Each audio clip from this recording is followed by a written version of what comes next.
Box office దగ్గర నవీన్ పొలిశెట్టి నటించిన latest movie అనగనగా ఒక రాజు రీసెంట్ గా రిలీజ్ అయ్యి అద్భుతమైన కలెక్షన్లతో అన్ని చోట్ల మాసరచ చేస్తూ ఉండగా సినిమా మొత్తం మీద బాక్సాఫీస్ దగ్గర వీకెండ్ అడ్వాంటేజ్ తో 12వ రోజున అంచనాలన్నింటినీ మించిపోయే విధంగా హోల్డ్ను చూపించింది. ఏకంగా 1.33 కోట్ల రేంజ్ లో షేర్ ను సొంతం చేసుకుని అంచనాలను మించిపోయిన ఈ సినిమా వరల్డ్ వైడ్ గా 1.5 రేంజ్ లో షేర్ ను 2.55 కోట్ల రేంజ్ దాకా గ్రాస్ మార్క్ నైతే అందుకోగలిగింది. ఇప్పుడు ఓవరాల్ గా బాక్సాఫీస్ దగ్గర సినిమా 12 రోజులు పూర్తయిన తర్వాత సాధించిన కలెక్షన్లను గమనిస్తే నైజాంలో 11.30 కోట్లు, సీడెడ్ లో 3.72 కోట్లు, వైజాగ్ లో 6.55 కోట్లు, ఈస్ట్ లో 3.82 కోట్లు, వెస్ట్ లో 2.05 కోట్లు, గుంటూరులో 2.36 కోట్లు, కృష్ణాలో 1.93 కోట్లు, నెల్లూరులో 1.30 కోట్ల దాకా షేర్ అందుకోగా తెలుగు రాష్ట్రాలలో 12 రోజుల్లో 33.03 కోట్ల వరకు షేర్ ను 55.60 కోట్ల రేంజ్ లో గ్రాస్ ను అందుకుంది.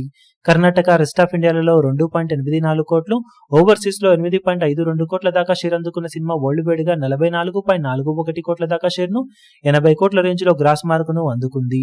28 కోట్ల బ్రేక్ ఈవెన్ టార్గెట్ తో బరిలోకి దిగిన ఈ సినిమా ఇప్పటి వరకు సాధించిన కలెక్షన్లతో 16.41 కోట్ల రేంజ్ లో ప్రాఫిట్ నందుకొని బ్లాక్ బస్టర్ గా దూసుకుపోతూ ఉంది. మిగిలిన రన్ లో ముఖ్యంగా ఈ రోజు మరోసారి అన్ని చోట్ల మంచి జోరును చూపించి కలెక్షన్ల పరంగా గ్రోత్ ను సొంతం చేసుకునే అవకాశం ఇంకా ఎంతైనా ఉందని చెప్పవచ్చు.